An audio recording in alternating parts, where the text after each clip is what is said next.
Olá, seja muito bem-vinda, seja muito bem-vindo em mais um Pó de Pedra Arquitetos do Brasil. Hoje é o segundo programa que está chegando aqui. Eu estou com uma convidada super especial. Você já sabe, aqui com a gente falar de pedra ficou mais leve e cada vez mais está ficando mais leve também falar de arquitetura.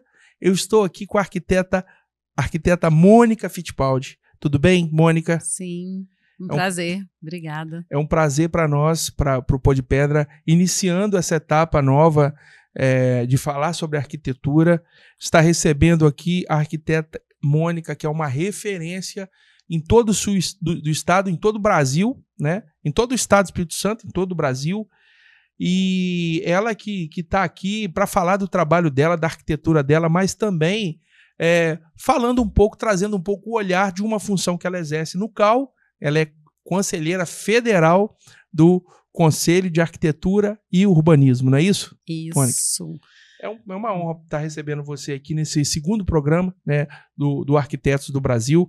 A gente vem falando em off aí, né, a gente pontuando a nossa visão aqui, que é criar um canal de comunicação, um vínculo melhor com os arquitetos, dar voz à arquitetura brasileira, a nossa arquitetura local também, né? A nossa região que tem uma peculiaridade, a gente tem um vínculo muito grande com alguns entes aí da arquitetura, dentre eles o mármore e granito, e te ouvir aqui para nós é muito importante, né?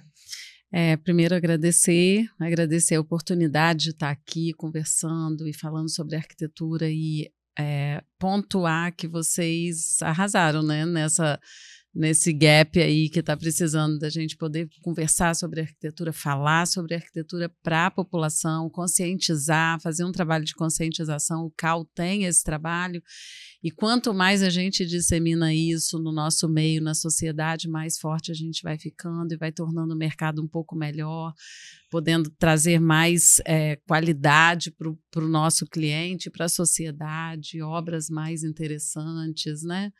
E não só isso, a arquitetura é muito mais, é urbanismo, é inclusão, tem muito mais do que só obra, do que só... É por isso que a gente criou essa pauta, né? Não tem como... Quero começar o programa, hoje a gente está começando num formato diferente. O nosso diretor de filmagem aqui, o Ricardo Pinheiro, falou: Bruno, hoje nós vamos conduzir dessa maneira aqui e tá tudo certo.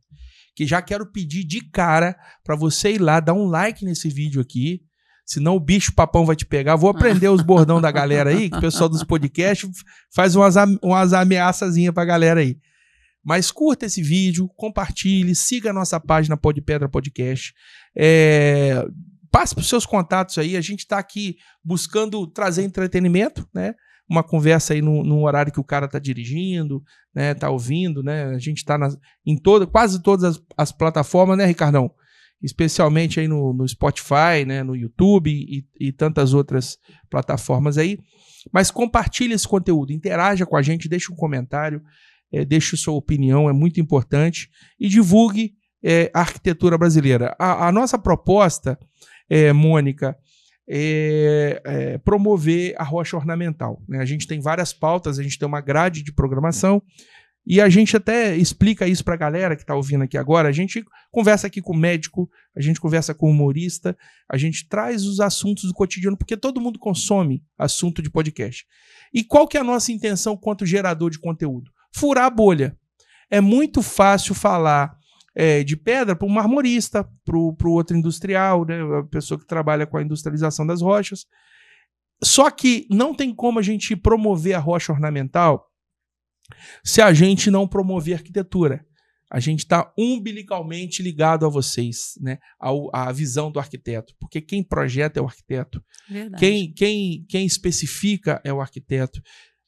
E a gente notou, como você falou, e eu agradeço suas palavras, a nossa visão aqui, a gente sentiu ao longo do tempo, conversando, né? A gente da mídia digital, nós somos a gente vende mármore e granito para o Brasil e para o mundo, mas a gente sentiu de fato um gap mesmo. Está faltando conteúdos para falar desse tema na internet, né? Nas mídias sociais. E eu queria que eu quero falar, a Mônica, ela é ela é conselheira federal do Conselho de Arquitetura. Né? Para você que não conhece ou não sabe, né, ou não está familiarizado com esse tema, o CAU é o Conselho de Arquitetura e Urbanismo.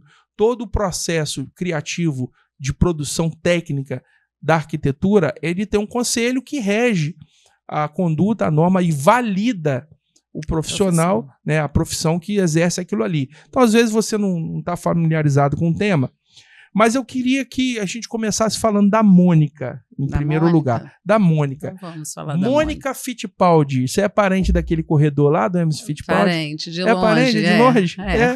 É uma família só. Italiana? Italiana. Isso e aí. Você está sitiada ali, localizada em Castelo. Castelo, você que está vendo o programa de qualquer lugar do Brasil, é aqui na região sul do estado, ali é Vale dos Cafés ainda, é? Cachoeiro, Castelo? Cachoeiro, Castelo, das pedras, né? Café, pedra. E etc. Você também é professora, Mônica, né? Também. Não está exercendo agora. Na verdade, eu falo que eu sou multiuso, igual o Bombril. Tá tem várias possibilidades.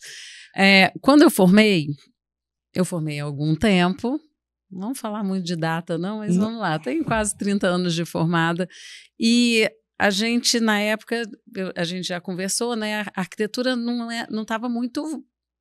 Como é que eu vou dizer assim? Né? Não é que não estava em voga. Ela sempre teve evidência, mas a gente ainda brigava no mercado de trabalho com desenhista, com engenheiro. Não existia uma conscientização da profissão na sociedade. Então, a gente entra no mercado com uma ilusão de que a gente vai fazer, vai acontecer, e a gente não faz e acontece tão facilmente, né? Então, eu entrei em vários ramos, assim, eu já trabalhei em em indústria de porcelanatos e cerâmicas. Verdade, você me falou disso aí, legal. Depois a gente volta nesse tema, mas vai lá. Aí eu já trabalhei, aí fui continuar a estudar, fiz pós-graduação, fiz mestrado, e aí fui para dar aula. Então, gosto de ensinar, gosto do contato com o aluno, acho que a gente aprende muito mais do que ensina. A gente ensina o que a gente sabe, mas a gente está sempre aprendendo. Então, o aluno traz um olhar fresco de tudo que está acontecendo, e aí você está sempre atualizado, sempre pegando o ritmo da coisa. Então, dar aula, para mim, eu falo que dar aula é uma cachaça. Você toma todo dia um pouquinho e nunca mais você quer sair de dar aula. E você falou um ponto importante, né? O aluno, o ser humano ali, o ente aluno, ele, esse frescor que você está falando, é uma mente ávida por conhecimento, né? No mundo em que o conhecimento está sendo relativizado, você está em sala de aula, ou até no EAD, não tem problema nenhum, mas você tem um corpo ali docente, né? E você conseguir ter esse contato diário, você ser provocado a estudar mais, a se reciclar, a buscar o conhecimento. O aluno, ele te futuca para você andar, para você girar. Ele está sempre te fazendo perguntas e às vezes você não sabe tudo, então você tem que buscar para poder ensinar. E isso te traz o frescor que você precisa. E às vezes eles trazem muitas... Porque como a arquitetura, ela é uma criação, ela é uma profissão criativa. Então, quando você lida com o ser humano e com o jovem ainda, você está sempre trazendo coisas para o seu processo criativo. É orgânico, é vivo, é uma troca viva o tempo todo. E você tem Mas eu vou fazer um parêntese, pode rapidinho. Nada substitui o contato de sala de aula físico, sabe? A gente entende que tem certas situações que o EAD ele é importante até para poder levar o conhecimento para quem não tem condições de locomover sair, exatamente. Mas nada substitui, principalmente para a arquitetura.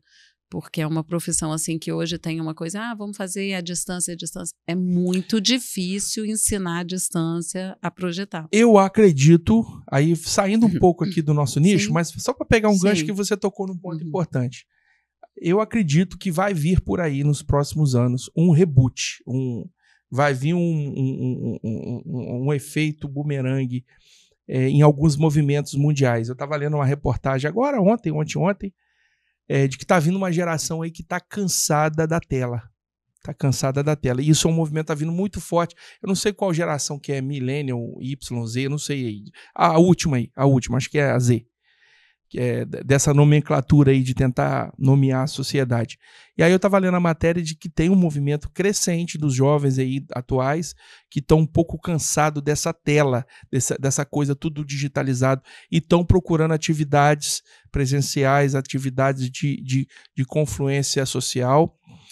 E eu estou dizendo isso porque eu fui professor e coordenador de cursos técnicos lá na São Camilo. Eu tenho muito carinho por essa fase. Dei aula também no Sistema S e tal. E eu discuti, era a nossa pauta lá, professor João, Patrícia, quando começou o movimento do EAD. A gente fez várias discussões sobre isso. E aí o EAD, quanto uma solução de ensino, ela atende algumas pautas, né? A necessidade mercadológica das instituições, mas também essa coisa de assistir o cara que não tem tempo. Né? Ele precisa trabalhar para sobreviver, ele precisa de uma formação.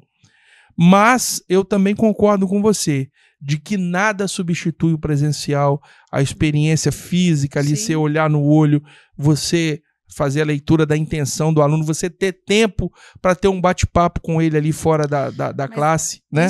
Isso é uma guerra, assim, que a gente está... é uma das lutas do CAL, tentar mostrar que o ensino da arquitetura não pode ser em EAD, por conta de tudo que a arquitetura traz. Você não consegue ensinar certas coisas à distância. A gente entende que tem profissões que são mais fáceis e não é fácil de aprender, eu quero dizer assim, mais fácil de você ensinar gerir o conteúdo. Exatamente. Então tem profissões que são muito teóricas, então você consegue fazer uma aula e é até bom porque você consegue pegar recursos de vídeo, essas coisas por EAD que engrandece ainda mais a disciplina. Mas quando você tem conteúdos, não só na arquitetura, mas vamos falar de medicina, engenharia e etc., que você tem conteúdos que você precisa estar em contato para ensinar, por exemplo, desenho, você precisa criação, como que você faz isso à distância? Tem jeito? Tem, mas isso deixa a desejar. Como que você ensina um cálculo que já é difícil presencial, imagina a distância. É muito complicado, muito limitado, certas né? coisas. Exatamente. E o nível de responsabilidade que um arquiteto tem, né, é uma coisa de se engrandecer. Então, eu acho importante o EAD, claro que eu acho, não estou recriminando, mas eu acho que tem profissões que dão e tem profissões que não dão. Então, isso precisa de começar a esclarecer na nossa sociedade para a gente entender o que dá para ir para esse mundo de EAD e o que não dá. E o que não dá, não dá. Vai ser presencial. Perfeitamente. Mônica, a gente está aqui dedicando uma página inteira. Toda quarta-feira a gente tem o Arquitetos do Brasil, em que a gente pretende já ter uma listinha aí de uma galera nossa.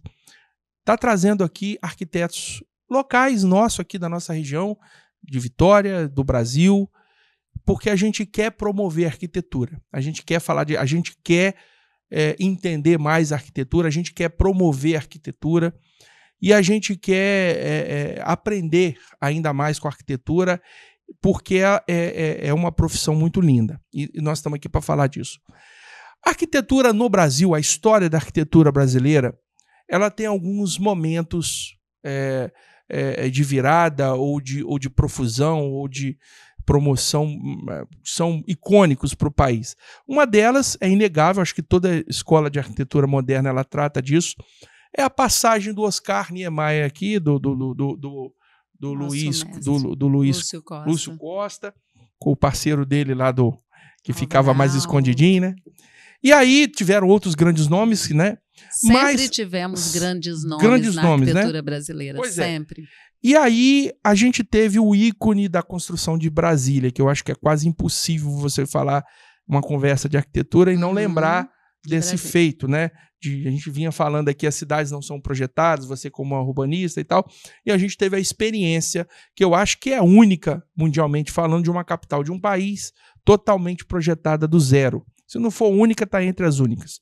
Tem outras, mas... Enfim. E aí, O Oscar Niemeyer, eu já estou finalizando a minha intervenção aqui, ele trouxe algo muito novo. No momento de profusão da arquitetura, vem a profusão do mármore e granito, especialmente do mármore. Oscar Niemeyer fez questão que Brasília fosse construída em mármore daqui, de Cachoeiro.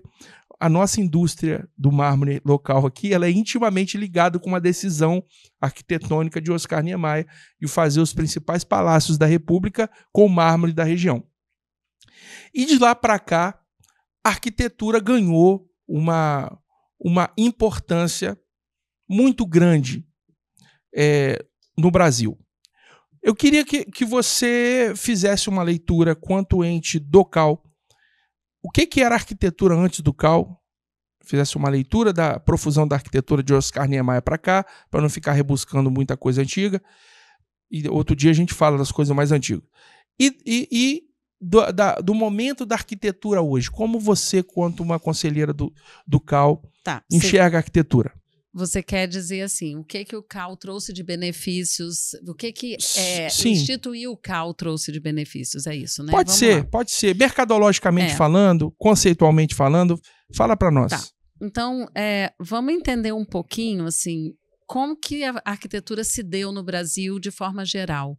A gente estava na sombrinha dos engenheiros, do CREA, no caso. O CREA é o Conselho Regional de Engenharia, Agronomia e, antigamente, de Arquitetura. O azinho do CREA era do arquiteto. Não, era de agronomia também. De agronomia também? Isso. Então, o que acontece? Quando isso se deu aqui no Brasil, e o CREA, a gente está falando de 100 anos de CREA, a gente não está falando de 10 anos, então é um conselho já estabilizado. Tanto que quando o Brasil começou, na época lá, quem eram os doutores? Eram os engenheiros, os advogados e os médicos, né? A profissão dos filhos que recebia os doutores lá. Eram sempre, ou era advogado, era engenheiro, era médico, então eram os doutores. Por isso que hoje se chama assim advogado de doutor, médico de doutor, enfim, por conta desse contexto. Bom, então a arquitetura ela ficou embaixo dessa sombrinha. Então a gente estava sempre linkado ao engenheiro. E o que acontecia no resto do mundo era completamente diferente. O engenheiro é que é linkado ao arquiteto, porque o centro do projeto, tudo acontece, para você fazer uma obra, ele começa do projeto arquitetônico. Se você não tem o projeto arquitetônico, você não tem nada, porque é a partir do projeto arquitetônico que fazem os projetos complementares de engenharia. Por isso é que chama complementar, porque eles complementam o projeto arquitetônico. Então, o coração de qualquer coisa que você vai construir é o projeto arquitetônico. Dali você sai com projeto estrutural, projeto de incêndio, projeto elétrico, projeto hidrossanitário, e aí vai. Uma leva de projetos que complementam esse projeto arquitetônico para você ter uma obra perfeita. Ok? Então... Você vai continuar. É porque tem muita gente que não entende o universo da arquitetura. É o seguinte, alguém tem uma ideia de construir alguma coisa, e você me corrige se eu estiver errado. O primeiro profissional que vai botar aquela ideia daquela construção, da ocupação dos espaços, é o arquiteto. Ele é o primeiro profissional acionado a dizer o seguinte, tá, qual o conceito que você quer de construir a casa, qual é a visão, ele faz a leitura do terreno, ele faz a leitura espacial, Bruno, da posição até do sol, né? Na escola de arquitetura a gente estuda muito isso, né? É até assim, um parêntese, assim, se todos chamassem o arquiteto para ajudar na escolha do terreno, desde lá, eu estou pensando em comprar um terreno, vou chamar meu arquiteto aqui, vamos conversar, olha, eu tenho essa opção, qual que você acha melhor? O cara até economizaria mais, né? Exatamente. Porque não ficava fazendo esse monte de atrocidade aí, né? Porque às vezes a pessoa tem uma ideia de casa e ela compra o terreno errado para a ideia que ela queria. E aí não dá pra gente chegar... Não cabe a ideia dele naquele terreno, meu amigo. Exatamente. E aí, não só de tamanho a gente está falando, mas às vezes até de concepção. A concepção que ele quer. Ele quer uma casa com área de serviço, com imóvel, piscina e tal. Sabe, assim, você vai comprar um imóvel já usado, um apartamento. Que você acha desse apartamento? Vou gastar muito para reformar ele ou não vou gastar? O arquiteto, ele entra nisso. É nessa primeira, você falou bem, assim, o primeiro profissional que você tem que pensar é no arquiteto. Não tem jeito. Não é minha praia, é minha praia. Desculpa aí, galera. Mas é minha praia. Mas vamos lá, continua o raciocínio. Então, esses projetos complementares, eles complementam o projeto arquitetônico. Só que, enquanto a gente estava embaixo do CREA, isso ficava a gente segundo plano. Exatamente. Então, sempre foi um desejo dos arquitetos terem o próprio conselho. Não é para brigar com o CREA, não é para brigar com ninguém. É porque a gente acha que a arquitetura merecia um conselho em vista da relevância da profissão. A gente tem uma profissão que é relevante e ela estava, vamos dizer assim, apagada. Ofuscada. Bom, na nossa luta, a gente conseguiu fazer o nosso conselho de arquitetura e urbanismo. Muitas pessoas elas falam, nunca deveria ter saído do CREA. Eu entendo essa tristeza de ter saído do CREA, porque a gente tinha um conselho de quase 100 anos. Quando a gente saiu, o CREA tinha 80, 90 anos por aí, porque a gente tem 12 anos de conselho. Então, a gente... imagina você sair de um conselho estruturado, estabelecido, com várias... Altamente prestigiado, e formar um conselho novo. Pensa que, assim, as pessoas criticam o CAU ainda, os profissionais. Entendemos as críticas, porque a gente tem 12 anos de conselho, a gente é um bebê, a gente está ainda engatinhando, a gente ainda está descobrindo como que a gente vai pôr para funcionar todas as ideias que a gente tem, que vieram do CREA e que, de repente, a gente quer fazer diferente ou que não está funcionando ainda. Entendeu? Mas olha só que coisa curiosa, que eu vou botar uma pimentinha nessa conversa aqui, que me veio aqui agora. Vamos lá, olha só. Quando a gente está na época de faculdade, olha que doideiro que eu vou falar aqui agora, eu acho que você vai concordar comigo. Você tem o cara que é da ciência exata. O que é a ciência exata? É o cara que a mentalidade dele é preparada para cálculo, para pensar estrutura, para fazer contas sofisticadas e embaraçadas. Essa é a mente do engenheiro. O engenheiro é o nerd da matemática. Eu estou falando isso com respeito. Tô falando isso, tem amigos, eu permeio nesse meio aí. Ele é o cara do cálculo, é o cara matemático, é o cara que ele vai pegar a ideia do cara do arquiteto e vai viabilizar ela tecnicamente. Você tem a ciência social, que é o cara que ele se relaciona com os outros seres humanos. Aí você tem um arquiteto, que é uma mente criativa, é um cara que está ali lidando com gente, captando as impressões das pessoas. Mas está agarrado na técnica. Mas está agarrada no cara do cálculo. É um peixe fora d'água, a verdade é essa. Peixe fora d'água. Olha só. Concorda comigo? É tão engraçado porque a gente tem faculdades que a arquitetura está ligada às ciências exatas e tem faculdades que a arquitetura está ligada a humanas. Ciências sociais, né? Ou humanas. Então, eu formei na UFES. A UFES, a arquitetura, ela está em humanas. Ela está lá dentro do centro de artes. Ela não está dentro da engenharia. A mente do arquiteto é uma mente criativa, é uma mente artística. Não é fácil você... E foi muito interessante você tocar nisso, que eu lembrei de uma coisa. Existe uma coisa que é assim, poder público, quando ele vai contratar obra de arte, ele não precisa de licitação, porque a obra de arte ela é única. Então, você não tem como contratar um busto de uma pessoa em licitação, porque cada artista tem uma visão. Uma linguagem. Exatamente.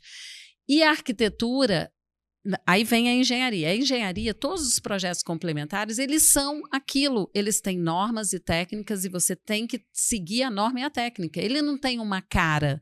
Ele não tem assim, por exemplo, esse projeto estrutural aqui eu posso fazer de 10 maneiras. Não, ele só pode fazer daquela maneira que o arquiteto definiu no projeto arquitetônico. É o método, né? Exatamente. Agora, o projeto arquitetônico, ele é único. Porque cada arquiteto tem a sua cara. Tanto que a gente tem Oscar Niemeyer de um jeito, a gente tem Tadauano de outro jeito, a gente tem Azahara lá, que era de outro jeito. A gente tem arquitetos com várias características diferentes. E o projeto de arquitetura está lá, junto na licitação com os projetos complementares. Você não consegue. Eu tenho situações que eu já vi...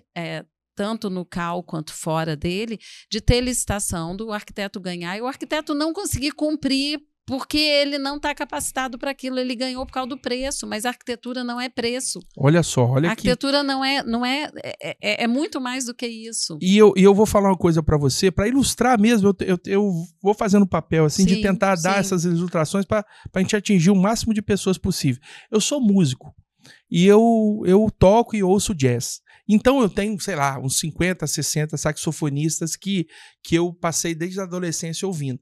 Se ligar um som aqui de um saxofonista que eu conheço, eu sei quem é. É muito é fulano que tá tocando aquele som. Eu não preciso estudar a fundo. Se você for apresentado a uma obra projetada por Oscar Niemeyer, em qualquer lugar que ele fez, você vai saber que é dele. Você vai na Pampulha lá, eu não lembrava que a Pampulha era ele que tinha projetado. Sim. Na hora que eu vi aquela igrejinha lá, eu falei, cara, isso aqui tá com cara de Oscar Niemeyer. E era daí, depois dei um Google lá, é o Oscar Niemeyer que fez Pampulha mesmo. Então, é uma identidade, é um recurso que você tem visual, de projeção, um traço. Sim. E isso é muito valioso. E você realmente está num conselho em que, com todo respeito aos meus amigos engenheiros, que a gente trata com todo carinho e respeito, que é um cara que é uma mente pensante para cálculo, para você realizar tecnicamente. Então você tem um arquiteto que ele é uma mente criativa, ele é uma mente de criação, né? E aí vem toda essa profusão depois ali da construção de Brasília, depois de tudo mais você vinha falando, a arquitetura começou a ser difundida. Aí com o CAL, com a criação do CAL, o que a gente começou a... Foi quando o CAL? Foi 2010, final de 2010. Em dezembro de 2010 saiu a lei da criação do CAL. A gente ficou 2011 ainda sob o CREA para fazer essa transição. Em 2012 veio a primeira gestão do CAL. 12 anos, então, vamos dizer assim, né? Isso. Então, o CAL, ele vem fazer o quê? Ele vem conscientizar a sociedade do papel do arquiteto. Isso é importantíssimo e está sendo uma luta desde o primeiro ano do CAL. Existe esse trabalho de conscientização da sociedade e eu posso dizer por experiência própria que a sociedade está muito melhor, muito, muito, em termos de conhecer o arquiteto. Na minha época, as pessoas não sabiam nem que era arquiteto. Quando eu formei, a pessoa olhava para mim e falava, você é o quê mesmo? Você é engenheira, né? Nem sabia falar de arquiteto. Eu estou falando do interior do Espírito Santo. Se na capital tinha um pouco disso, imagina no interior do Espírito Santo. Mas agora não. Castelo hoje, as pessoas entendem o que é um arquiteto, sabe? O interior, a pessoa vem do interior e ela fala assim, não, eu quero contratar um arquiteto. Eu não quero contratar um engenheiro. Eles já procuram por um arquiteto, porque eles entendem a importância do arquiteto, do profissional, para eles terem o que eles desejam. E que o engenheiro, infelizmente, é limitado nisso, porque ele não tem essa formação. Na grade curricular dele, ele não tem essa formação. Eu não tenho a formação que o engenheiro tem. Eu sou arquiteta e eu não tenho a formação de cálculo que o engenheiro tem. Eu tive 2 cálculos, o engenheiro tem 4. Eu tive uma matéria de cálculo estrutural, no caso, né, de estrutura. Eles têm 4 também de estrutura. Então, é diferente. Eu não vou me dar, você a bestona lá, de falar assim, eu vou calcular esse prédio. Eu não tenho condições para isso. Eu preciso do engenheiro junto comigo, a gente trabalha junto, mas ele não tem condições de fazer uma igreja, ele não viu esse programa na faculdade dele. Eu vi igreja, eu vi edifício, eu vi hospital. E nem desenvolveu essa habilidade, ele não trabalha com isso. Exatamente, então cada macaco no seu galho, né? Mas o CAL vem trazendo isso. Olha, o arquiteto existe, esse é o trabalho do arquiteto, então a gente precisa de estar onde precisa. E a gente está falando assim, só nessa guerra tal, mas não é isso. O CAL também vem mostrar que o arquiteto ele pode estar em outras áreas, porque a gente forma pensando que é só arquitetura de interiores e fazer prédio, fazer casa, e não é. A arquitetura é urbanismo. Hoje o urbanista é o que pode atuar na cidade e intervir na cidade, é o urbanista. O urbanista tinha que estar em toda a Secretaria de Planejamento, tinha que ter um urbanista. Na verdade, o secretário de Planejamento tinha que ser um profissional de arquitetura e urbanismo, porque ele é que vai pensar a cidade para daqui 20 anos. E cadê as secretarias hoje? As prefeituras não têm esse profissional porque eles nem pensam nisso, sabe? Assim, eu estou falando, óbvio, de prefeituras pequenas. Cidades maiores já existe na verdade, uma estrutura a gente está falando de né? conceitos, né? De concepção. Sim, sim. E agora, do ponto de vista burocrático ali, da papelada, existe uma guerrazinha, infelizmente, né? Essa coisa assim. Na prática mesmo existe uma guerra. Na prática, né? Na então, prática. Não é porque, só na verdade, papelada, seja, não, é na prática. Eu quero dizer o seguinte: o arquiteto teve que buscar o espaço dele na marra. Na marra. Foi dizendo, nós vamos abrir nosso conselho, nós vamos dar visibilidade ao que a gente faz. E isso é bom. Eu acho que as conquistas, que se fala tanto em conquista trabalhista, se fala em conquista social, é na marra, é a gente buscar aí os nossos espaços. Aí hoje, assim, as pessoas falam assim, mas o CAL não serve para nada, o CAL serve para muita coisa, gente. Se vocês souberem o trabalho que você está lá Mônica, dentro. Você está com o microfone, agora eu quero que você fale. Vamos falar do CAL. Qual o benefício de um arquiteto estar associado ao CAL? Primeiro, você tem isso eu vou falar primeiro para a sociedade. A sociedade ter um profissional que tem um conselho por trás. O que é esse conselho? Esse conselho ele vai dar respaldo para aquele profissional. Se esse profissional agir de forma antiética, você tem aonde denunciar ele pode ter o diploma dele cassado, ele não vai mais atuar.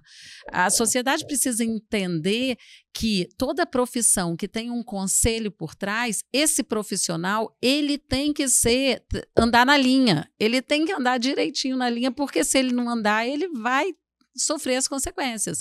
É como o conselho de medicina. Se um médico fizer alguma coisa que não está dentro das normas do conselho ou que está dentro das normas éticas, ele vai ser cassado e acabou. Então, a mesma coisa é o CAL. Então, isso é uma proteção. Existir um conselho por trás de uma profissão é uma proteção para a sociedade.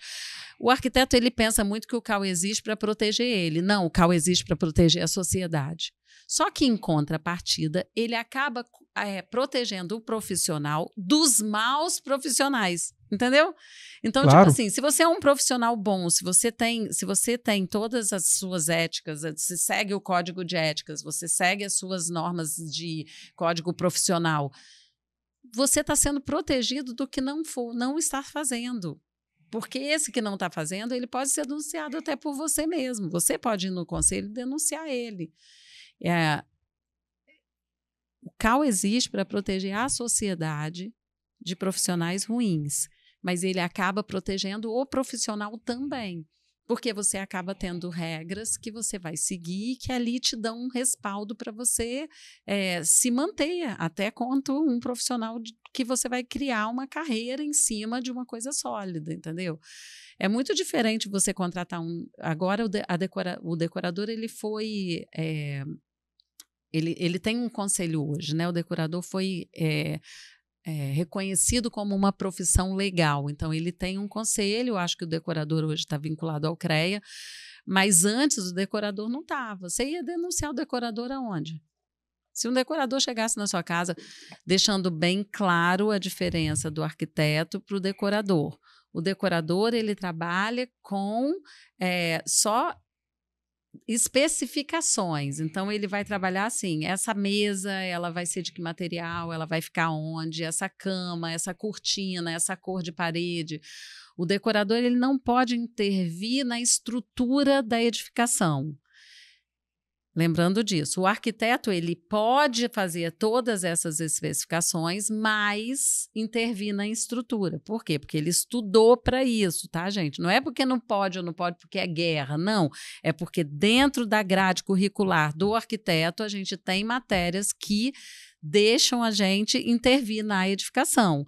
E o decorador não tem. O decorador ele é meramente estético. Ele é para mexer na estética da concepção da coisa. Então, o decorador, a gente não tinha como denunciar um decorador. Hoje a gente tem. Por quê? Porque ele foi reconhecido como uma profissão e ele tem um conselho por trás. Então, o conselho, ele é muito importante. E outras coisas também, né? Fazer parcerias com softwares, isso tudo a gente está desbravando ainda, tá? Mas atualmente o CAL Brasil conseguiu uma parceria com a BNT, com as normas técnicas. Elas são, para você baixar uma BNT, você tem que comprar ela. Hoje, o CAL fez uma parceria com a BNT e o arquiteto que é cadastrado no CAL, que tem o conselho, ele tem acesso a essas normas. Pois é, os conselhos... Eu estou dando um exemplo, tá? Não, e tem vários. Isso. Não, você quer continuar? Vai falando, não, porque a gente... Não, você falou dos benefícios para a sociedade, né? e para o profissional. Arquiteto. Porque é o seguinte, muitos profissionais, eles encaram os conselhos, as ordens, como reserva de mercado, né? E acham que é um protecionismo profissional para atribuição da profissão. Só que, presta atenção, você que está em casa, todo profissional que lida com pessoas ou com estruturas que envolvem pessoas, ele tem responsabilidades perante a sociedade e perante aos órgãos públicos de maneira geral, né? Um médico que vai te operar, vai fazer uma cirurgia plástica lá sem ser cirurgião plástico, ele está cometendo um crime, porque ele não tem competência, ele não foi testado, ele não foi convalidado, e ele tem um conselho, ele tem uma atribuição ética a ser observada.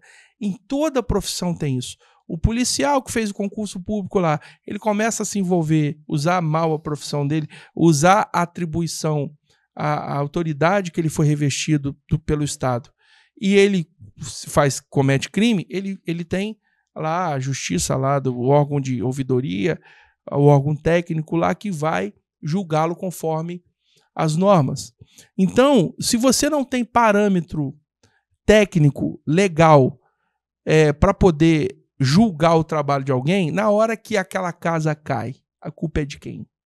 Quem que assinou aquele papel? Você quer ver uma coisa? Recentemente não, já tem uns anos. Quando o Gran Park caiu em Vitória, lembra aquela piscina do Gran Park que caiu lá em Vitória? Matou um monte de carro, matou gente? Matou uma pessoa. Acho que foi um zelador que matou. Isso. Se eu não me engano. Eu também me lembro. Eu lembro que foi um estardalhaço aquilo. Naquela época, a primeira coisa que aconteceu é assim: quem são os responsáveis pela obra? Eles foram buscar lá na empresa que construiu.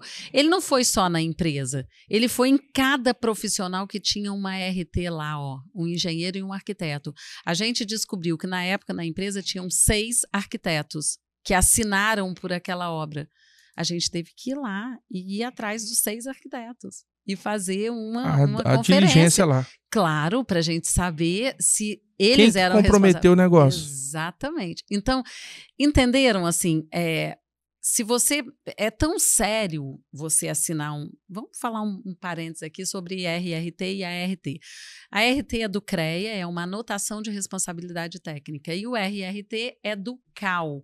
Então, o RRT é a mesma coisa que a RT, só que do Conselho de Arquitetura. Então, é um relatório um registro de responsabilidade técnica. O que é isso? Quando um profissional ele emite um RRT ou um ART, ele está se responsabilizando por tudo em relação àquilo ali.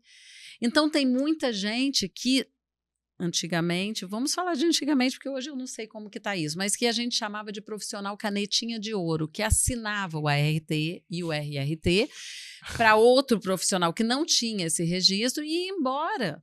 E isso, gente, assim, num projeto arquitetônico, tá ali no papel ainda, mas ele vai ser construído, e se ele for construído de forma errada, de que aquilo não foi projetado certo, vamos imaginar, o cara fez uma coisa, ficou totalmente errado. Um hospital, por exemplo, ele vai construir um hospital e foi um desenhista que fez e um arquiteto foi lá e assinou para ele.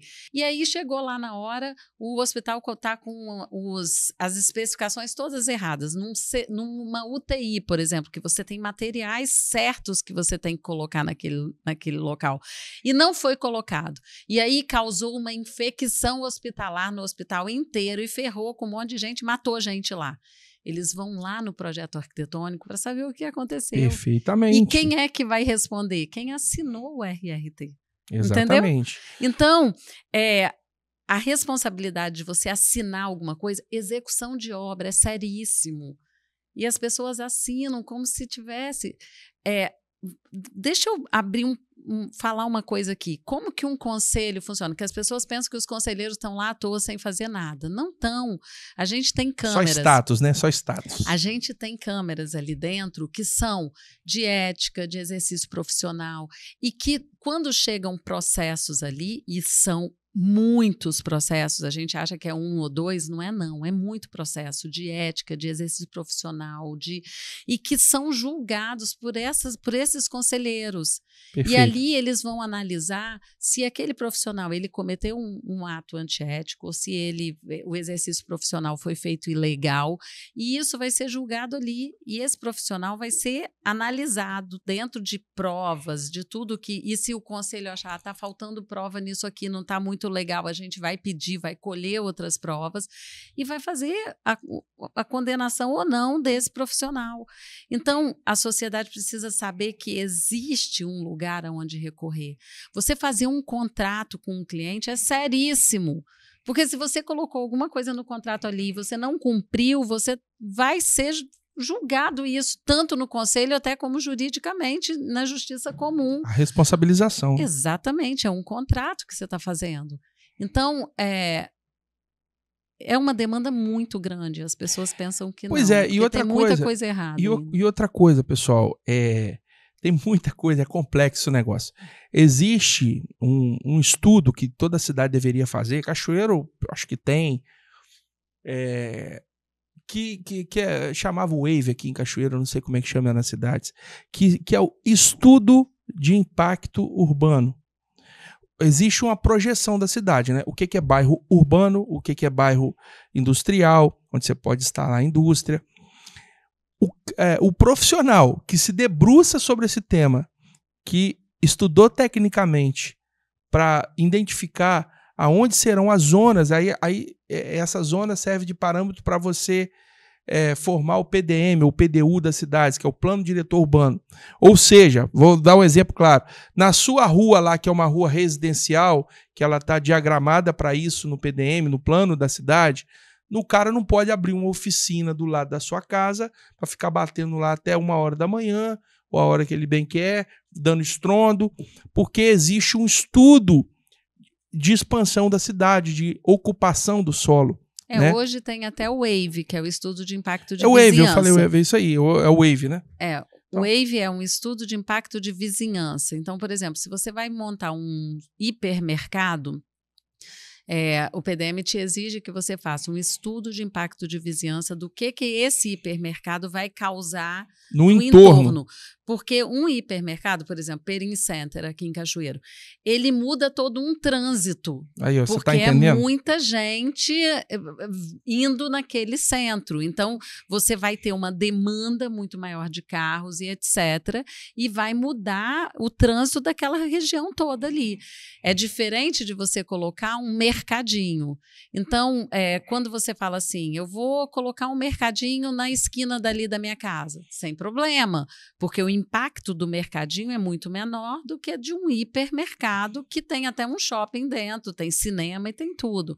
Então, esses estudos são feitos por arquitetos e urbanistas, no caso, e a gente trabalha visando a cidade. Hoje tem uma tendência de fazer uma mistura do comércio com residência. Por quê? Por exemplo, vamos citar Brasília. Brasília é uma cidade que é toda setorizada. Você tem o setor dos hotéis, você tem o setor dos bares, você tem o setor residencial, que são as quadras, né? E dentro das quadras tem aquele lugarzinho ali, que é só comércio dentro das quadras. Então, isso causa um problema na cidade. Brasília não tem como mudar, porque ela foi projetada desse jeito, mas você não tem uma intermediação. Então, na hora do trabalho, vamos supor, as quadras onde tem gente está tudo vazio, né? Então, onde seria residência está vazio, e onde é comércio está cheio. E aí, de noite, o comércio esvazia, fica tudo vazio, então você causa vazios urbanos, vazios de pessoas, e isso é perigoso em termos de segurança. Segurança pública. Então, hoje está havendo uma mescla, está tendo o uso misto, que a gente chama, de fazer fachada ativa. O que é a fachada ativa? É você ter o prédio lá embaixo, o comércio. Cachoeiro tem muito disso, Castelo tem muito disso, as cidades do interior tem muito disso, de fazer os prédiozinhos e aí embaixo ter o comérciozinho. Perfeito. Porque você mora e tem o comércio tem embaixo. Tem um acesso rápido ali, até por uma questão logística, né? Exato. De tráfego urbano. Exato. E a sustentabilidade hoje te pede o quê? Menos carro na rua, mais andar a pé, fazer as coisas o máximo possível a pé. Então você desce, você tem um mercadinho que você compra, você tem uma coisa, você não anda muito, você não se desloca muito e a cidade não torna o caos que é, né? E o arquiteto urbanista também é o cara que estuda e implementa junto aos órgãos públicos, o cara que quer fazer um loteamento, ele tem lá o uso da área de lazer, sim, uma pracinha. Sim. Então, sem arquiteto e urbanista, a gente está morto. Essa galera é vida, meu irmãozinho. Você está reclamando que você mora apertado aí, num bairro que não tem nada, não tem uma pracinha, não tem nada. É porque não foi projetado, não tinha um arquiteto urbanista, uma pessoa maravilhosa como a arquiteta Mônica Fittipaldi aqui, parente do Emerson Fittipaldi, corredor lá, parente de tanta gente importante, né? Mas olha só, eu vou falar aqui agora, Ricardo, vamos colocar na planilha, vamos mudar a pauta, virar a página. Você que está em casa aí pode se preparar e pega a pipoca, que a gente vai para a parte 2 da entrevista. Mas eu quero falar dos nossos parceiros e patrocinadores, a galera que apoia esse projeto. A OMI Holdings é uma empresa especializada, é uma holding especializada em produtos de mármore e granito, exporta, tem várias atividades dentro da OMI Holdings. Eu quero que você entre no Instagram lá, siga OMI Holdings, uma empresa que é parceira do nosso projeto. Estúdios Morro Alto. O que é o Estúdio Morro Alto? Essa estrutura maravilhosa que a gente está posta aqui. Você gostou da nossa estrutura, arrasou, das nossas instalações aqui? Depois a gente vai ter que fazer um programa ali, tem a parte 2 ali, que é a parte do sofá, que é a entrevista de sofá. A gente tem uma estrutura grande e ampla. Você que tem o seu negócio, quer produzir conteúdo, quer divulgar a sua empresa, o seu negócio, a Estúdio Morro Alto está aqui para pensar a estratégia comercial de marketing digital e as estruturas de estúdio aqui para você produzir o seu conteúdo. E a nossa queridinha, a Envelope Mais. Mônica, você sabe o que é o envelopamento de bloco? Não tem problema você não saber, porque é uma técnica nova. A gente está falando de tecnologia aí. O envelopamento de bloco é uma técnica até recém inventada, e a Envelope Mais é uma empresa pioneira que, quando o bloco tem uma estrutura muito fragilizada lá na pedreira, você vai arrancar ele lá da prancha lá e você forma o bloco, que ele vai descer para a serraria. Tipo serrar. Um cristalo? Isso, um cristalo, por exemplo. É um bloco frágil, que o transporte dele é complicado, você ficar pegando com aquelas tira de aço, vai quebrando pontas.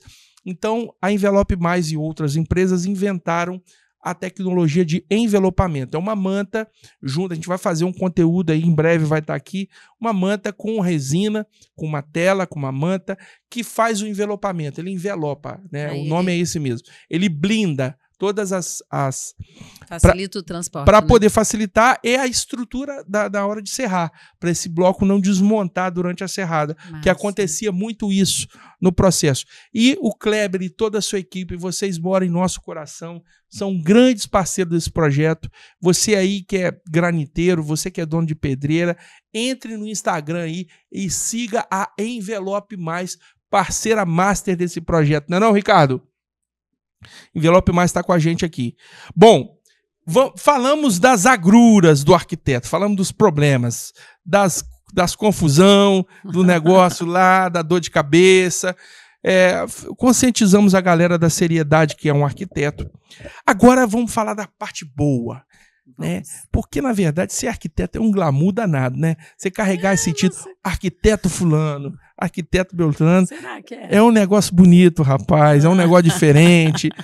Tinha um cara aqui que se foi aqui, o cara aqui que se foi recentemente aqui, que, fugiu o nome dele aqui agora. Um arquiteto aí, muito amigo nosso, e eu estava num lugar, não sei aonde, e falei que era de Cachoeira, ele falou assim, rapaz, esse prédio aqui foi o arquiteto fulano que projetou para nós um prédio bonito. Eu fui elogiar o prédio. Falou, pô, é lá da sua terra, de Cachoeiro. O arquiteto, ele tem um poder muito grande nas mãos, do ponto de vista de o seguinte, ele é um artista, ele gera uma arte, aquela fachada bonita, aquele prédio bem pensado, e ninguém está alheio à produção de um arquiteto, né? Um busto, igual a gente estava falando aqui, uma arte, um quadro, você vai estar dentro de uma casa, você tem que acessar ali. Agora, uma construção, uma intervenção arquitetônica, é uma coisa que ninguém passa alheio àquilo, né, a ela. Então, um bom arquiteto, quando ele faz o nome dele, quando ele ganha fama no mercado, ele tem uma capacidade transformadora muito grande, inspiradora muito grande. Sim. E a nossa proposta aqui, Mônica, é abrir um espaço para falar de arquitetura. Eu sou vendedor de profissão, fui gestor, gerente de algumas empresas, tenho os meus negócios, mas a vida inteira a gente lida com arquiteto. Eu me lembro, não sei se essa galera está viva ainda, eu era cadista numa das primeiras empresas que eu trabalhei, final dos anos 90, tá? Na época era Excelsanet, você lembra do Excelsanet? Lembro. E a gente recebia os arquivos de AutoCAD. Eu fiz uma obra na época como técnico, né? Fiz assim, eu recebi os projetos de um escritório de arquitetura de São Paulo chamado Kogan & Vilar, estou fazendo propaganda para os caras aqui, e eles projetaram uma fachada de um prédio em Santo Domingo, lá na República Dominicana.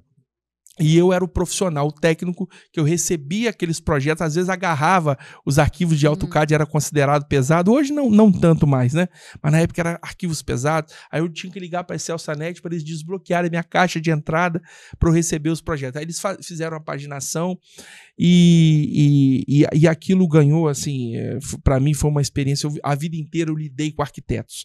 Aí eu ligava para os arquitetos, ligava para a turma toda, e projetava, pegava o projeto deles e fazia as ordens disso aí, fazia as peças para cortar.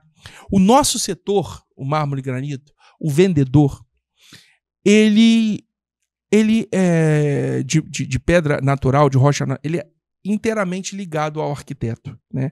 Indireta e diretamente. Sim. Indiretamente, quando vem via marmorista, que é a maior parte dos casos, né? Sim. O marmorista que nos demanda a compra da pedra porque o arquiteto especificou. Foi lá e solicitou. Agora, a gente também lida com arquitetos.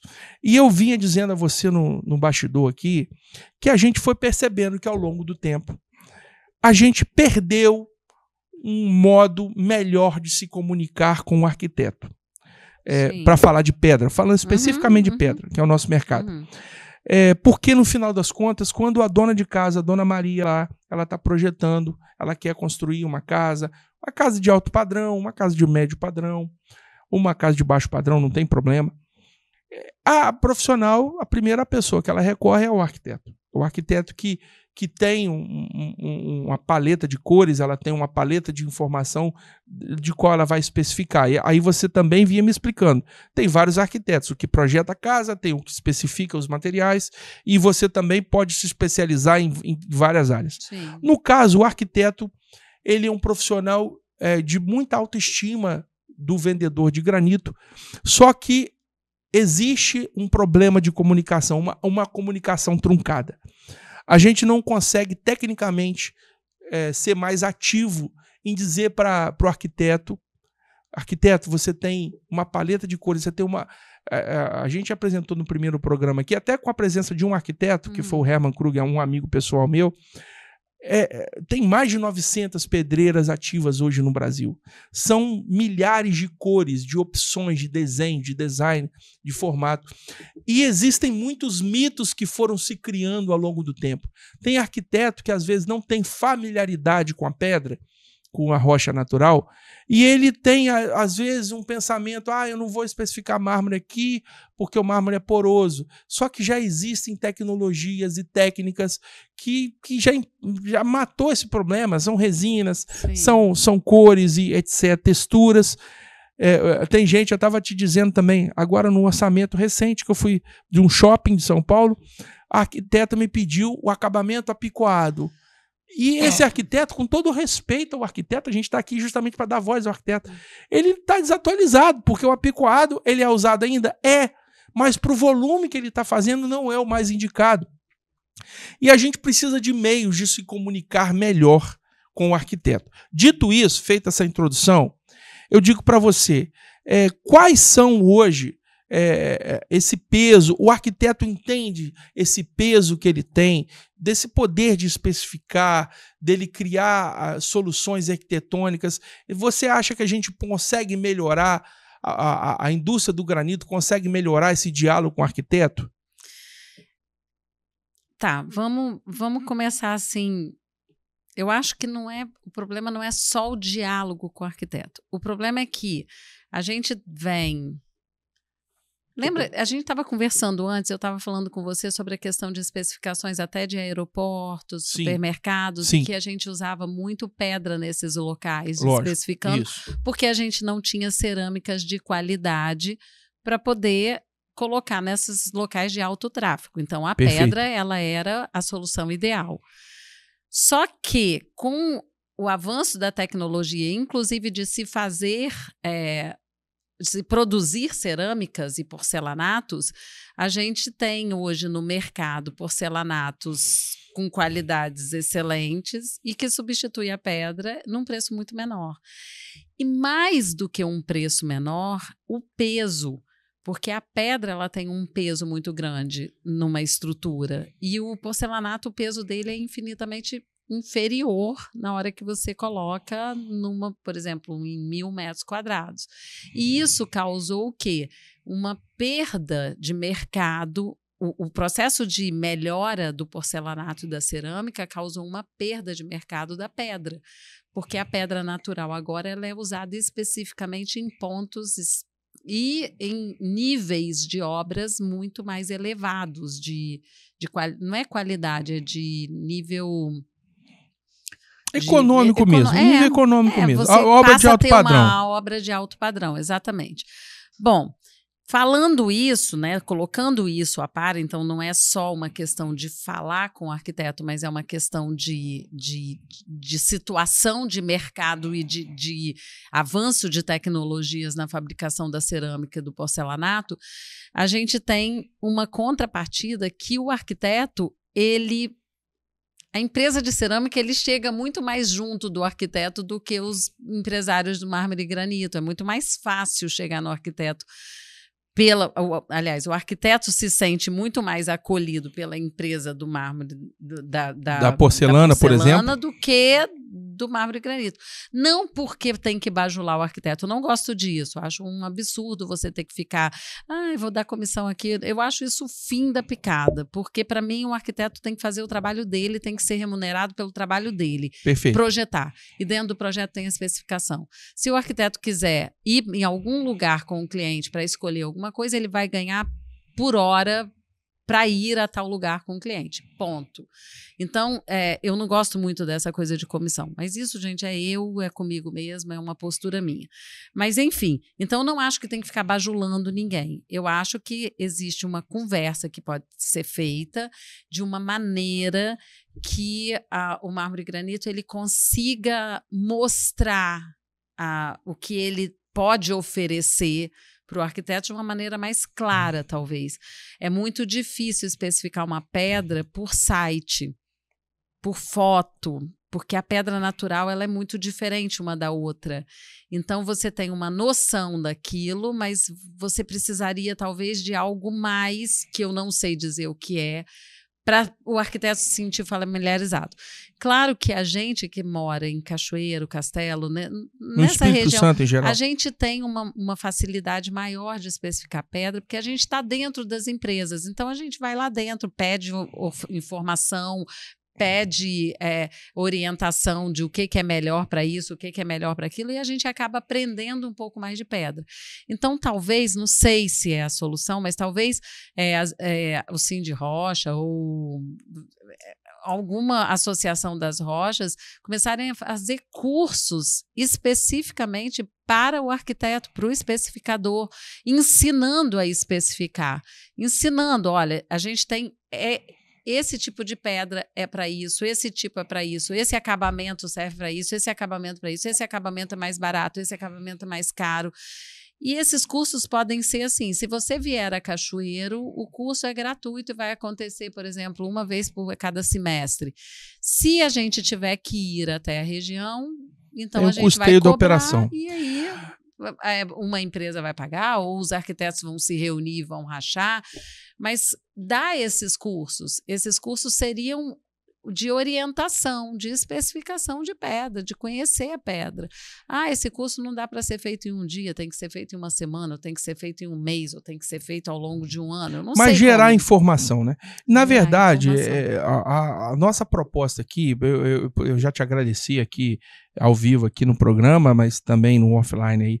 Eu fiquei muito feliz com a boa receptividade que o nosso contato teve com vocês, com a Priscila, quero agradecer, a Ivana, né? A gestora lá. A Priscila é a presidente. Priscila, presidente, a Ivana, conversei com as duas e sem nenhum tipo de embaraço me encaminhou você como representante, falando pelo Cal aqui também. Mas um dos propósitos nossos aqui, desse projeto que o Pó de Pedra Arquitetos do Brasil está iniciando, é de nós criarmos uma geração melhor de conteúdo e de conexão com esses profissionais. No início da nossa conversa, a gente estava falando até sobre EAD. Eu disse aqui que o mundo vem se preparando para alguns efeitos reboots em vários temas. Por exemplo, a gente vai falar um termo de político aqui sem querer polemizar, mas, por exemplo, nos Estados Unidos, os últimos 20 anos, veio o movimento woke, né? Chamado woke, que são pautas mais progressistas no cinema, na geração de conteúdo, de entretenimento de uma maneira geral. O que nós estamos assistindo hoje? O reboot, né? A eleição do Trump lá, as empresas estão, todas elas, grandes corporações, tirando esses projetos de classificação de pessoas como minorias e tal. Cara, tudo cansa. E na construção civil, eu estive em Toronto, você também morou lá, você conhece. Eu fiquei em uns 3, 4 hotéis lá, e todos com aquilo que a gente chama do quartzo, né? Superfície de quartzo estelar. Aí eu conversando com um parceiro meu lá de Toronto, da Hilltop, e ele dizendo para mim que, ele usou um termo que eu não esqueci, a plastificação da arquitetura. A coisa ficou muito plastificada, né? Toda aquela aparência, tudo muito branquinho. Você vai no consultório médico, aquela coisa branquinha, e você vai não sei aonde, ou estelar.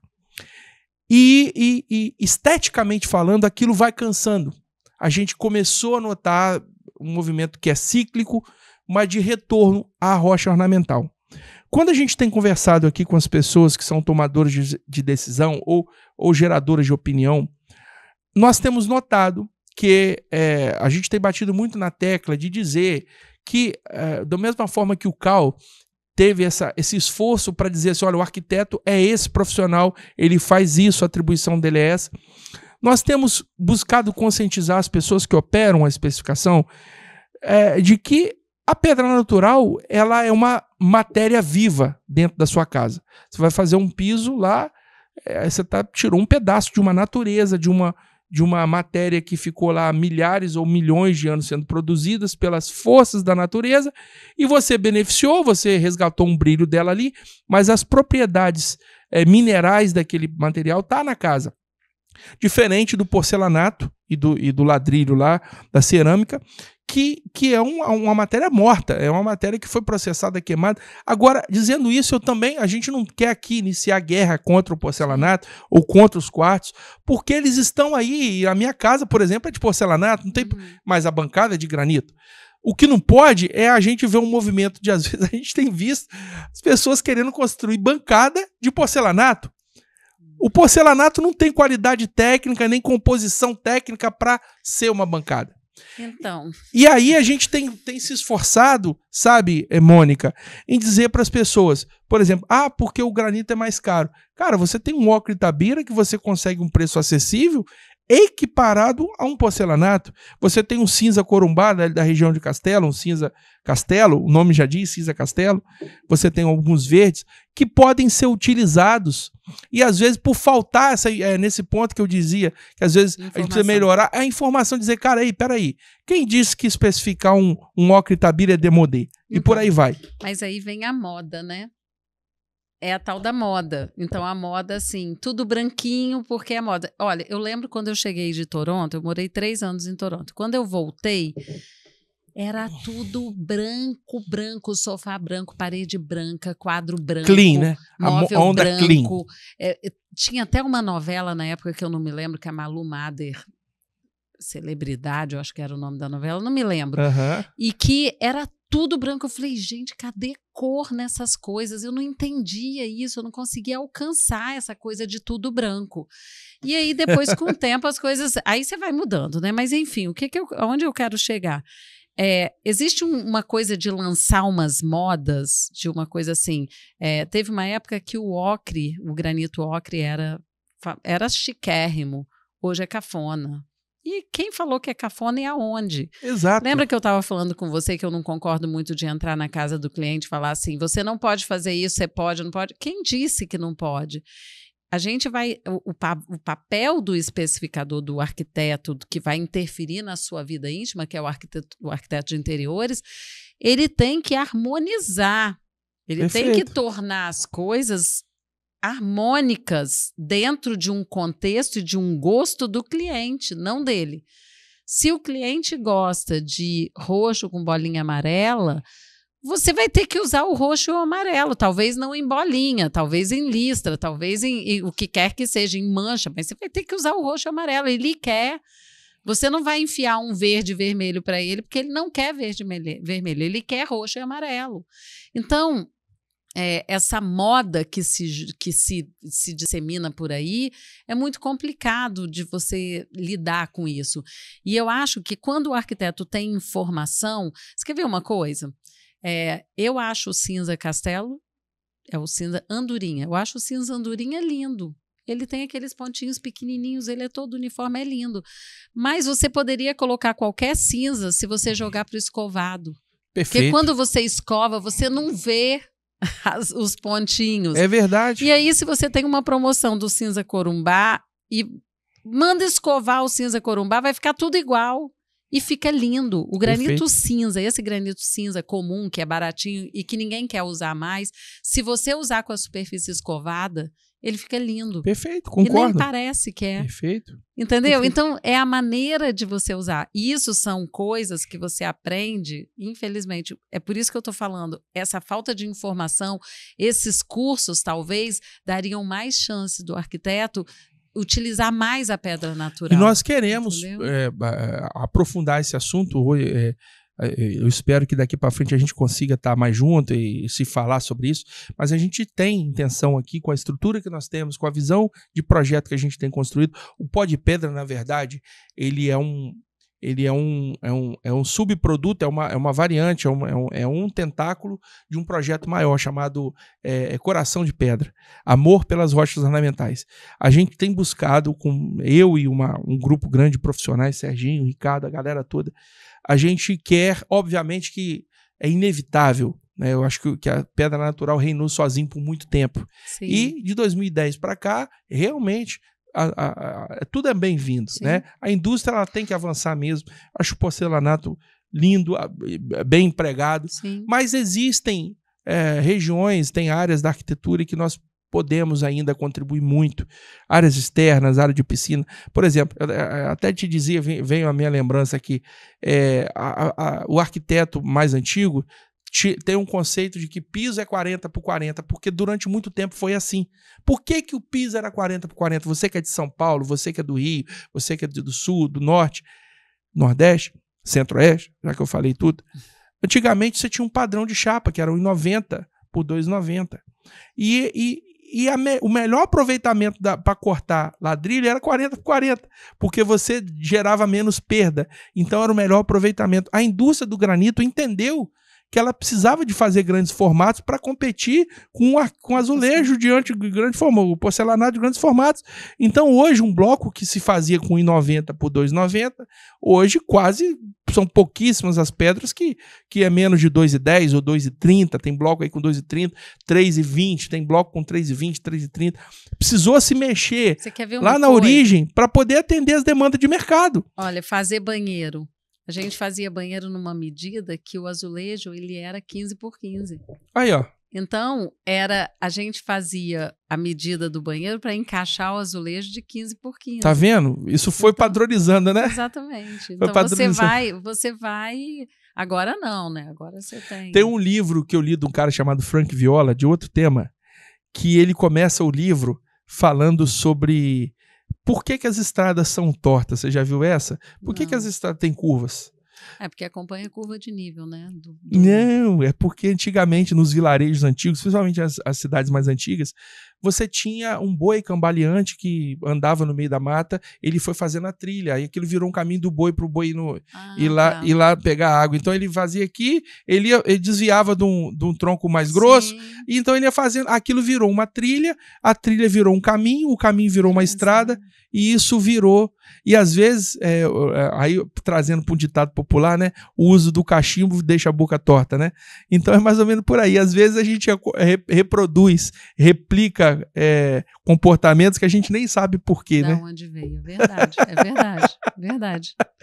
Então, a gente está aqui também para criar esse espaço para falar de granito na arquitetura, e você é uma das pessoas referência na nossa região em produção de projetos com pedra. Eu pedi para você trazer alguns aqui. Sim. E a gente vai mostrar, Ricardo.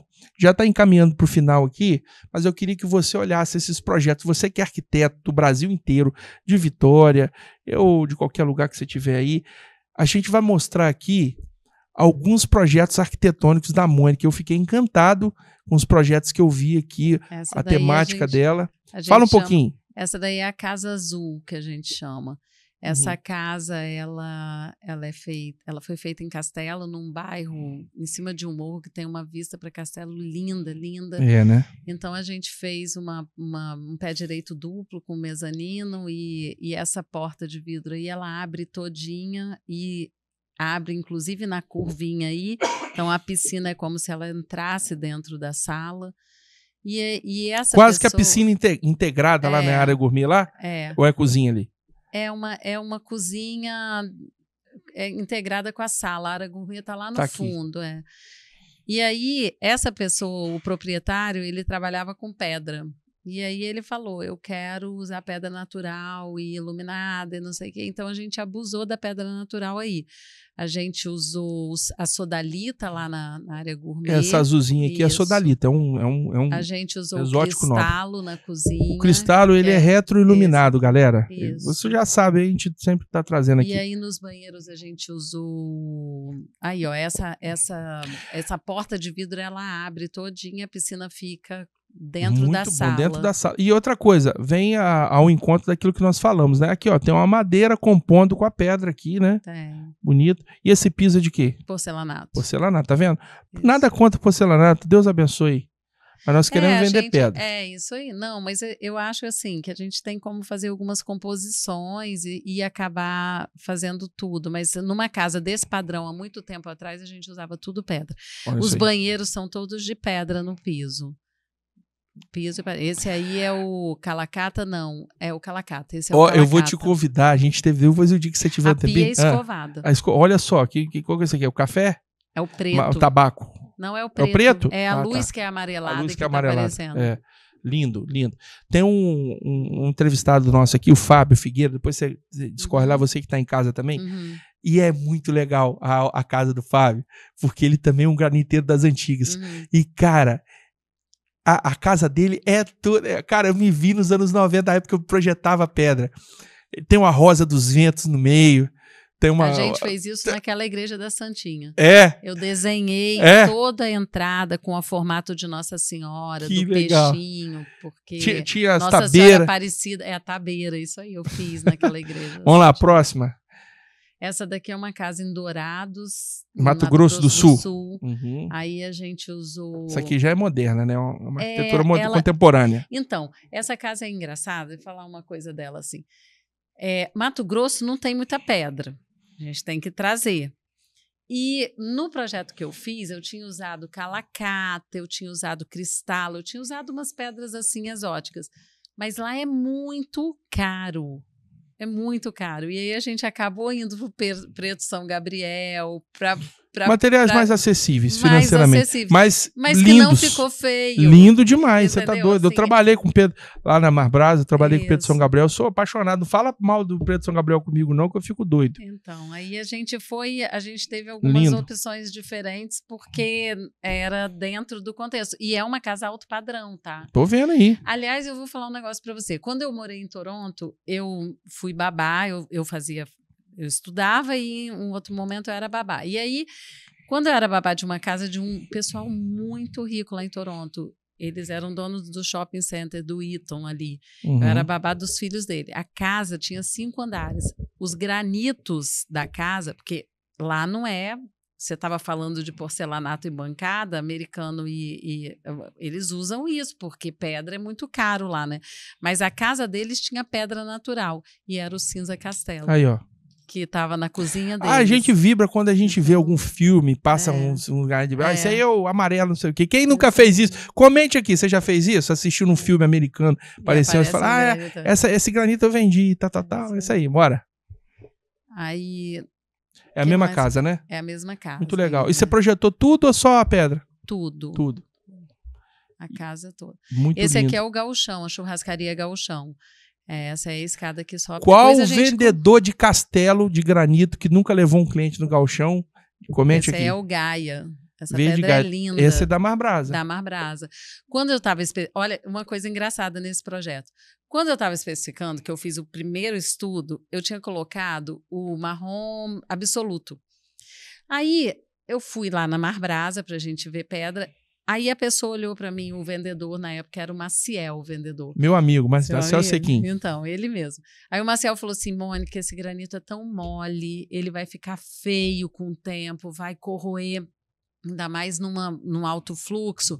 Vamos ver outros? Aí eu bati o olho no Gaia, eu falei assim, nossa, esse é lindo.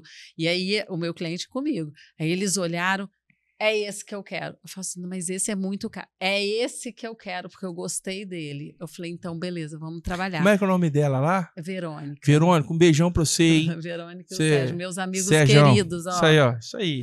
Enfim, e aí, junto com ele, eu trabalhei com uma pedra natural em forma de mosaico, né? De pastilha, assim, de mosaico, num tom de vinho vermelho, que ficou, cara, os dois juntos, ficou muito luxo, eu vou contar um segredo aqui no ar, aqui ao vivo. Eu não vou falar que é só isso. Eu trabalhei na Marbrasa, tenho um carinho muito grande por todo mundo lá. Eu vendi muito Gaia, graças a Deus. Tem até uma arquiteta amiga minha, Janice, beijão pra você, hein? Tá lá de Curvelo, lá, aquela região pra lá de Minas. Mas um dos motivos, eu construí a minha bancada lá, eu botei Gaia. E uma das inspirações foi essa obra aí do Gauchão. É lindo. Eu vi e falei, quer saber? Eu vou botar Gaia. Assim, aquele toque final, né? Eu falei, pra decidir. Aí, na época, eu negociei lá. Olha lindo. Que coisa linda o Gaia. São movimentos únicos. Cara, não tem pé, desculpa, galera. Não tem como vocês copiar nós, não. É difícil pra vocês. Não entra nessa, não. É difícil. Fica até bonitinho, eu confesso. Mas não compara, não, velho. A textura...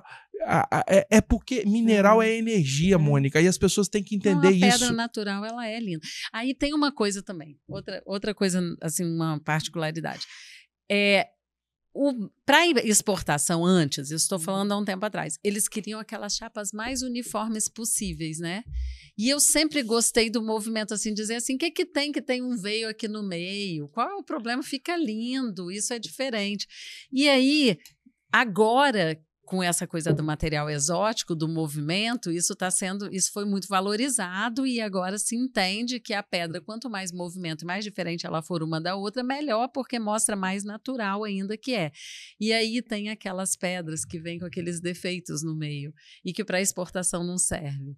E aí eu falo assim, gente, pega a pedra com defeito no meio. Qual o problema da pedra com defeito? Vamos pôr uma resina no meio aqui, porque hoje a resina salvou em muitas coisas tudo, Perfeito. até a questão do mármore branco, que é muito odiado na nossa região, e eu amo o mármore branco. Eu fiz banheiros lindos com mármore branco, resinado. Perfeito. Ah, porque ele é poroso, não sei o que, resina ele, que dá tudo certo. Você viu o mármore ali da casa de pedra, que coisa linda? Todo escovado, piso interno. É isso, cara. Agora eu vou falar. É a forma de usar. Eu vou falar uma coisa aqui para gerar um corte mesmo de propósito em cima da sua fala. Uma coisa que a gente conseguiu é o seguinte: está cada vez mais desmistificando a questão do defeito. Não se fala tanto mais em defeito. Se fala assim, trinca, né? Sim, quando tem sim, trinca, não tem jeito sim. para vender para o marmorista. Sim. Agora a gente meio que, o negócio tem um veio aqui, meu irmão, é essa que é a bonita, é essa que você vai cortar. E vão para cima, porque ela é única. Ela é única, não tem como. Mas mesmo a trinca, defeito, não é defeito. Mas mesmo a trinca, se tiver uma trinca no meio, você tem como tirar. Sim. Na hora do corte, você pagina ele lá de uma forma que você evita a trinca. Não, eu digo assim, na venda a gente tem uma classificação, né? Chapa ABC, né? Ou boa, comercial. Então, tudo bem a questão da precificação pro marmorista. Mas o defeito, aquela coisa, não vou comprar essa porque ela tem uma mancha aqui. Acabou isso aí. Acabou, né? Não acabou, mas assim, diminuiu bem. Entendeu? Naquela casa da Sodalita, ela tinha uma mancha. Ele pegou uma pedra, e a sodalita é caríssima, né? Ela veio com a mancha amarela no meio. Ele falou, Mônica, eu não queria que ela aparecesse.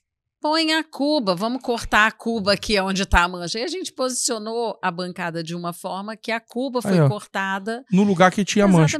Isso é detalhamento de arquitetura, isso é interiores. Isso é fazer. Exato. Porque olha só, se o arquiteto sabe, ele vai fazer. Ele vai pegar a pedra, vai tirar uma foto dela, vai levar para dentro do escritório dele e vai paginar aquela pedra. A gente vai fazer isso. Às vezes faz em conjunto com a marmoaria, às vezes a gente faz lá e manda Tem alguns defeitos, só para ficar também claro, o cara tá falando bobagem aí. Não, tem alguns defeitos, por exemplo, vou dar um exemplo aqui, o Taj Mahal, Perla, que hoje são os materiais que estão em voga, os tons warm colors, que a gente chama na exportação, o pessoal pede as cores quentes. Esse material hoje tem alguns, por exemplo, a infiltração, que é aquele amarelão. Sim. Hoje já tem tecnologia, tem tratamento de superfície. A gente tá para tirar essa infiltração. Tem. Às vezes não tira tudo, mas mudou. A forma do mercado entender defeito mudou. Sim. É isso. Vamos lá para finalizar. Obrigado aí, Ricardo. Qual a próxima aí? Essa daqui é uma igreja, é uma capela. Essa é a Capela Nossa Senhora Aparecida, em Castelo, a gente chama Santinha. Eu ganhei um prêmio com ela de melhor projeto institucional do IAB. E esse projeto ele tem uma coisa muito característica, é o seguinte. Eu não sei se você conhece, para quem conhece, lá em Castelo tem um lugar que chama Santuário de Nossa Senhora Aparecida, que é a Santinha, que a gente chama, e ele tem assim, ele fica num lugar amplo e lá em cima tem um lagozinho com uma imagem de Nossa Senhora Aparecida que fica num barquinho lá no fundo. E ali faziam celebrações ao ar livre. E aí pediu para a gente fazer o projeto dali e tinha uma guerra entre pároco e comunidade. O pároco queria uma igreja de 2 andares que embaixo ficasse livre e a comunidade não queria subir andar. Ficou naquela guerra e eu falei assim, então pera um pouquinho, vai todo mundo embora, me deixa sozinha que eu vou pensar. E aí eu fiz um meio termo.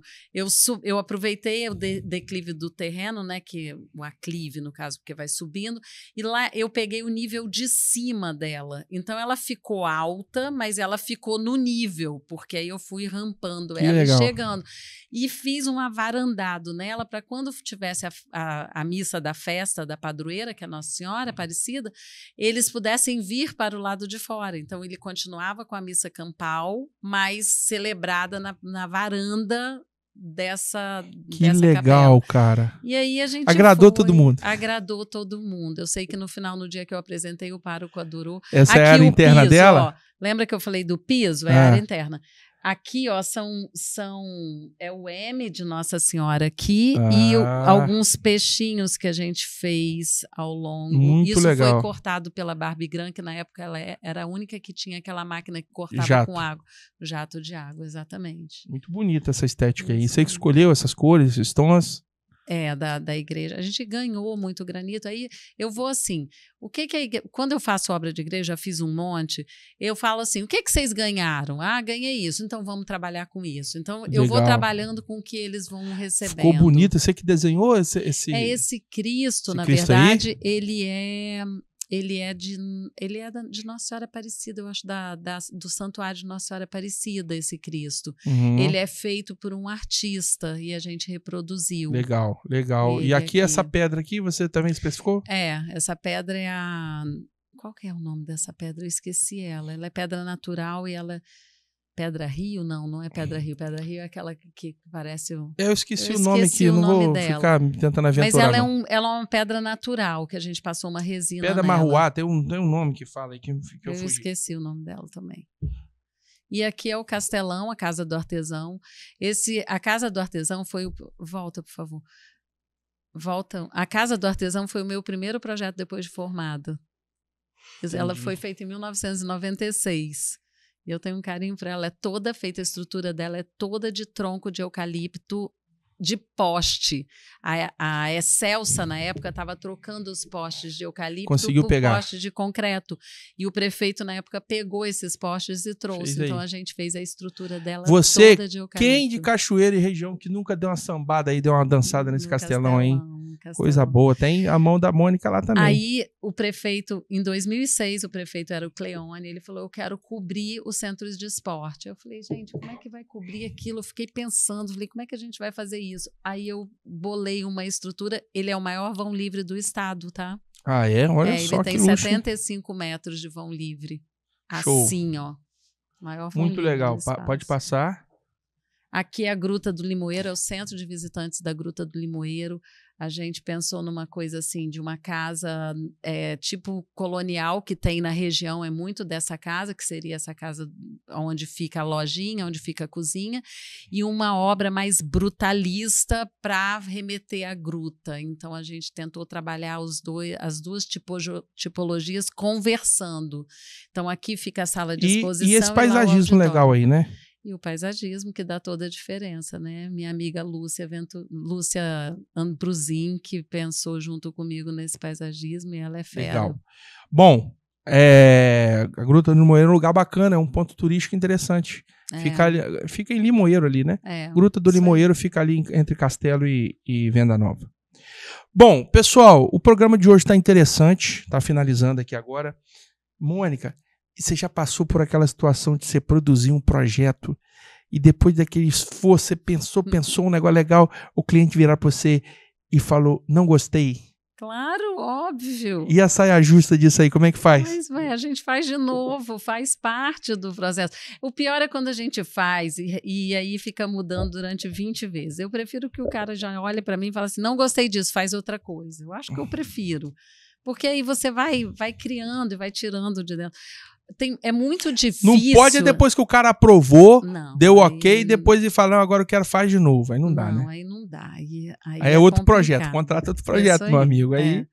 Mas, tipo assim, eu gosto desse feedback de vai e vem com o cliente, porque você vai aperfeiçoando o projeto dentro do que o cliente espera.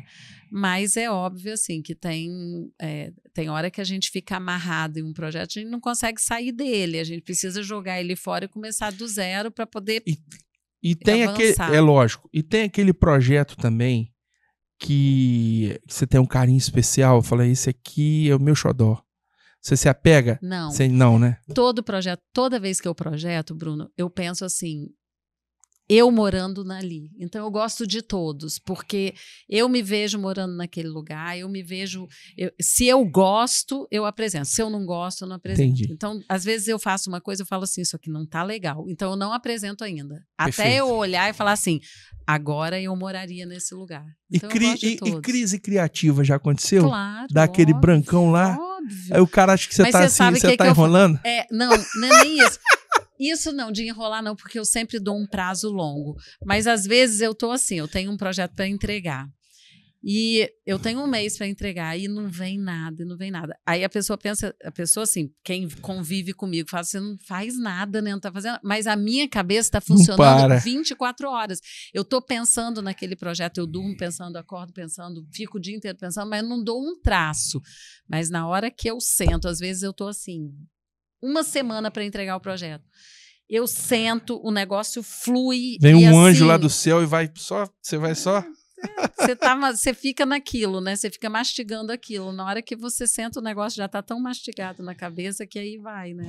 E tem aquele processos projeto criativos. E tem aquele projeto que você não dava nada por ele, mas na hora que, assim, um projeto às vezes simplório, uma coisa simples, isso aí não é normal a gente falar, todo é importante, sim, mas tem aquele que que vai exigir uma expectativa. Às vezes o cara fala que quer fazer só um projetinho e tal, aí você termina e fala, cara, que bacana isso aqui. Tem isso? Tem. Ou não? Tudo é igual. Então, não é que é tudo igual, mas é porque eu tenho uma facilidade muito grande de visualização. Acho que todo arquiteto deveria ter, mas eu tenho. Então, mesmo quando eu entro num lugar, às vezes é uma cabana, eu visualizo aquilo já... Você está entendendo? Assim, claro. É uma coisa que... Então, não me surpreende. Surpreende, às vezes, assim, quando eu faço um projeto, vou embora e daqui 5 anos eu apareço e tá do jeitinho da cara do cliente. E aí legal, não né? é alguma coisa que eu pensei na minha cabeça, mas que a pessoa transformou. Aí me surpreende.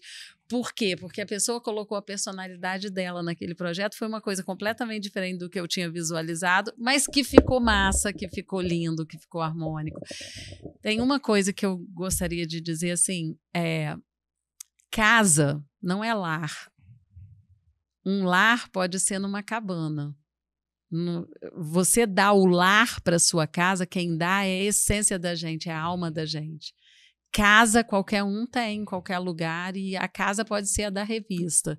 Eu não gosto de reproduzir revista. Toda vez que eu faço alguma coisa para alguém, eu falo assim, o que você gosta? O que tem? Eu tenho esse móvel aqui que era da minha avó, manda. Eu tenho esse quadro aqui, ele é meio cafoninho, mas eu gosto tanto dele, manda. Porque é a cara. Entendeu? Você falou assim, isso daí, eu não sei se você... É bom a gente dar umas culturas geral aí. Esses dias, eu acho, se eu não me engano, foi o Luan Santana. Ou se não foi o Luan, foi algum outro artista aí, me perdoe, gafe. Mas teve um artista bem famoso, bem endinheirado, que construiu a mansão dos sonhos dele, uma coisa assim espetacular. E esse cara entrou numa crise existencial naquela casa, naquele mancetão lá, e ele voltou a morar na casinha da avó dele lá, ou ficou um tempo lá, uma temporada naquela casa suburbana, aquela coisa lá bem de classe média brasileira, porque era onde ele se sentia em casa. Tem muito a ver com isso mesmo. É a memória afetiva. Então, a gente tem que trazer isso para os nossos projetos, porque reproduzir um projeto de uma revista, de um catálogo, de uma coisa é fácil. Agora, você fazer um projeto que é a cara da pessoa, não sendo seu, porque o desafio do arquiteto é transformar o seu sonho em realidade, não o meu. Perfeito. O meu é meu. E eu estou fazendo o sonho do outro. Perfeito. Entendeu? Agora, pergunta que não quer calar. Pergunta que não quer calar. Dá para especificar mais pedra natural? Dá, mas a gente tem que pensar nos preços também, né, amigo? Porque a pedra, ela mexe com o bolso da pessoa, né? Então, chega no cliente. Por isso é que eu estou falando. Precisa dos cursos, o arquiteto precisa se informar mais. Claro, porque aí ele vai especificar a coisa certa. Porque às vezes você fala assim para o cara, fala assim, coloca essa pedra aqui, mas a pedra é uma fortuna. Mas você fala assim, olha só, a gente vai colocar essa pedra aqui que é uma fortuna em tal lugar, mas aqui a gente vai colocar uma outra que é mais barato e a gente vai fazer o custo-benefício. Entendeu? Para finalizar, deixa uma mensagem aí, ou se você quiser fazer um comentário aqui, quais são os planejamentos do CAL para esse ano, qual a visão do CAL para a arquitetura do Espírito Santo e do Brasil.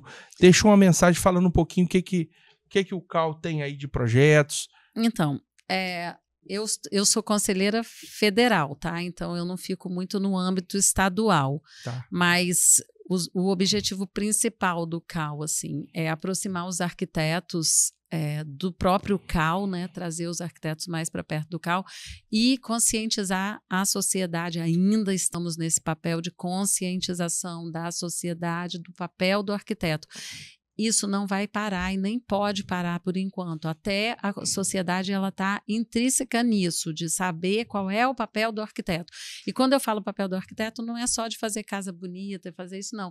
O arquiteto está lá na favela também, tá, gente? A arquitetura de interesse social está aí, precisa de arquiteto trabalhando nisso. E é muito importante. O urbanista tem que estar na cidade, tem que estar planejando. Enfim, então, esse é esse papel de mostrar para a sociedade que o arquiteto está em todos os lugares, ele precisa estar ali na favela, dentro do planejamento da cidade, na construção civil, ele precisa estar permeando nesses lugares. Então, acho que esse é o papel principal, assim, que o CAL luta e é uma força do CAL. Aqui no Espírito Santo, essa gestão tem primado muito assim pela essa aproximação com os profissionais, saber o que os profissionais estão precisando, a demanda dos profissionais, enfim, e arrumando a casa, né? A gente ainda está arrumando a casa, tanto o CAL BR quanto o CAL do Espírito Santo. A gente está arrumando a casa, a gente tem 12 anos, a gente ainda está construindo nossa casa, então muita calma aí, que a gente vai chegar lá. Mas já avançou bem, né? Muito, muito, muito. Chegaremos lá. Muito bem, se você vai construir, reformar, modificar, investir em imóveis, você precisa de um arquiteto perto de você. O programa Pó de Pedra Arquitetos do Brasil é uma iniciativa que visa levar arquitetura para você, conhecimento técnico. Eu quero te trazer uma outra oportunidade, já fica aqui o convite ao vivo aqui no programa, para a gente falar de projeto, a gente falar de exemplos de arquitetura, de processos arquitetônicos. Eu quero vir aqui falar de arquitetura, eu quero abrir um projeto aqui, botar uma planta, eu quero falar com você de todo o Brasil.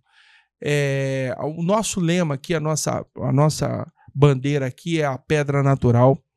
A gente quer estimular, a gente quer gerar conteúdo de qualidade, a gente quer ser referência, como a Mônica colocou. Tem dúvida? Quer saber mais sobre rocha natural? Nós temos uma equipe aqui de parceiros, de aliados, que podem responder suas questões, podem te ajudar, te dando subsídio para te explicar um pouco mais a função de cada pedra ou a característica morfológica da pedra ali, né, de composição. Nós temos profissionais aqui para isso. A pedra natural sem arquitetura a gente não faz nada, porque são vocês arquitetos, decoradores também, com todo respeito aí ao pessoal que se especializou em especificar pedra, mas em especial o arquiteto. Vocês são importantes para nós. Por isso que a gente abriu um espaço aqui para falar de arquitetura. Obrigado por entender essa mensagem nossa e que você volte mais vezes aqui para a gente falar mais sobre pedra natural. Tá bom? Vai ser um prazer. É isso aí. Siga a gente lá, Mônica Fittipaldi, siga o perfil da Mônica, do escritório da Mônica, siga a gente aqui e esteja sempre contribuindo aqui com pautas, com ideias. Nosso canal aqui está aberto para receber você. Pó de Pedra, aqui você sabe, falar de pedra ficou mais leve.